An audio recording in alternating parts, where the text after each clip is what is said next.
Bismillahirrahmanirrahim. Assalamualaikum warahmatullahi wabarakatuh. Alhamdulillahilladzi hadana li hadza wa ma kunna linahtadiya laula an hadana Allah. Asyhadu an la ilaha illallah wahdahu la syarikalah wa asyhadu anna sayyidana Muhammadan abduhu wa rasuluh alladzi la nabiyya ba'dah. Allahumma shalli wa sallim wa barik wa karrim wa azim ala hadzal nabiyyil karim Sayyidina wa maulana Muhammadin al-mab'uts rahmatan lil alamin wa ala alihi wa ashabihi wa man tabi'ahu wa nasarahu ila yaumiddin. Amma ba'du, para pemirsa Detik Sumsel yang dimuliakan Allah. Dalam kajian kali ini kita akan mengupas tentang tujuan dari berpuasa. Allah Subhanahu wa taala berfirman dalam hadis qudsi, As-shaumu li wa ana ajzi bihi. Puasa itu untukku dan akulah yang akan mengganjarnya langsung. Hadirin para pemirsa Detik Sumsel yang dimuliakan Allah.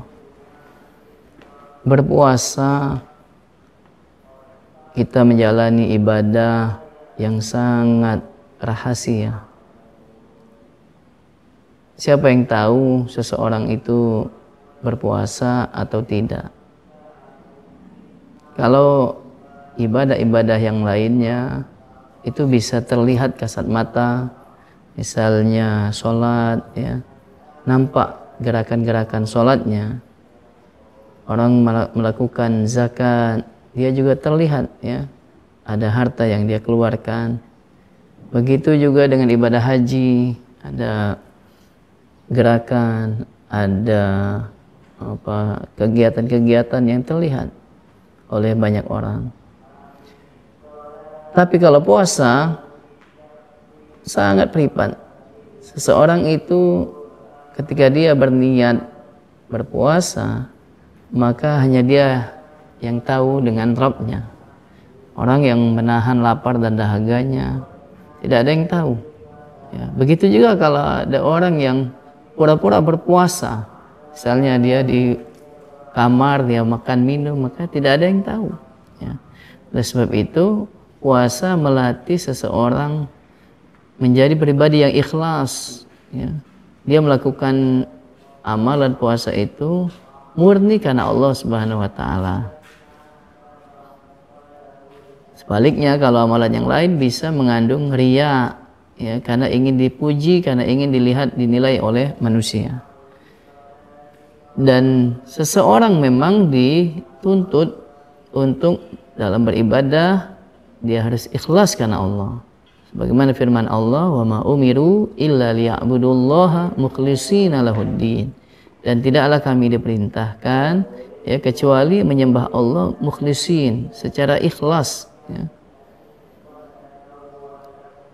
Hadirin jamaah, para pemirsa Detik Sumsel yang dimuliakan Allah. Selain melatih keikhlasan, puasa juga melatih kita untuk membersihkan diri kita. Membersihkan dari hawa nafsu, membersihkan penyakit-penyakit hati kita. Ya, tazkiyatun nafs wa tasfiyatul qalb.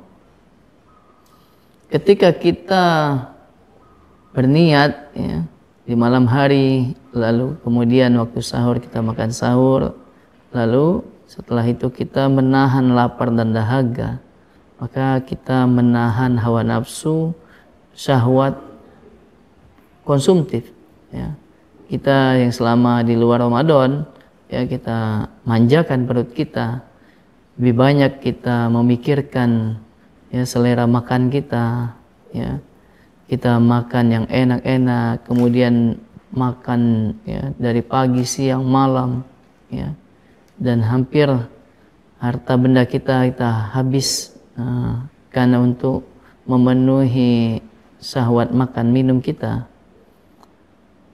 Dan juga kita menahan dari syahwat di bawah perut kita, yaitu dari nafsu biologis kita. Ya, betapa banyak orang yang di luar sana yang mereka menyalurkan, ya, nafsu biologisnya di luar yang halal, ya, di luar ikatan pernikahan. Mereka mengikuti hawa nafsunya. Nah, oleh sebab itu melalui puasa, ya, itu sangat ampuh untuk menahan, ya, sebagaimana disebutkan dalam hadis, ya ma'syarus syabab man istata'a minkumul ba'at falyatazawwaj.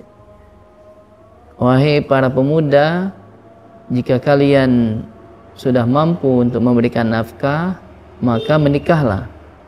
Fa innahu aghaddu lil basar wa ahsanu lil farji. Dan wa man lam yastati, siapa yang tidak mampu, ya, belum mampu memberikan nafkah, fa innahu bisawm, maka hendaknya dia berpuasa. Fa innahu aghaddu lil basar wa ahsanu lil farji. Karena dengan puasa itu dia akan mampu menundukkan pandangan dan menahan, menjaga kemaluannya. Oleh sebab itu puasa sangat tepat untuk melatih, ya, diri kita menaklukkan, ya, hawa nafsu kita. Kita tidak lagi dikungkung dan dipenjara oleh hawa nafsu kita, ya, sebagaimana Imam Al-Busiri dalam syair Al-Burdahnya dia menuliskan, an-nafsu katifli in tuhmilhu syabba'ala hubbi radha'i wa in taftimhu yanfatimi. Nafsu itu seperti seorang bayi, ya. Kalau kamu biarkan dia terus, ya, nenen, dia terus, ya, minum air susu ibunya sampai besar, dia akan terus manja. Tapi kalau kamu menyapihnya, ya, maka dia akan tersapi. Begitu juga dengan hawa nafsu kita. Kalau kita mulai, ya, kita atur, kita tundukkan hawa nafsu kita, maka insya Allah hawa nafsu itu akan nurut kepada kita, yaitu melalui puasa. Mudah-mudahan dengan kita menjalani puasa di bulan Ramadan 1445 Hijriah ini, kita menjadi pribadi yang ikhlas, ya, dan juga pribadi yang bersih, suci.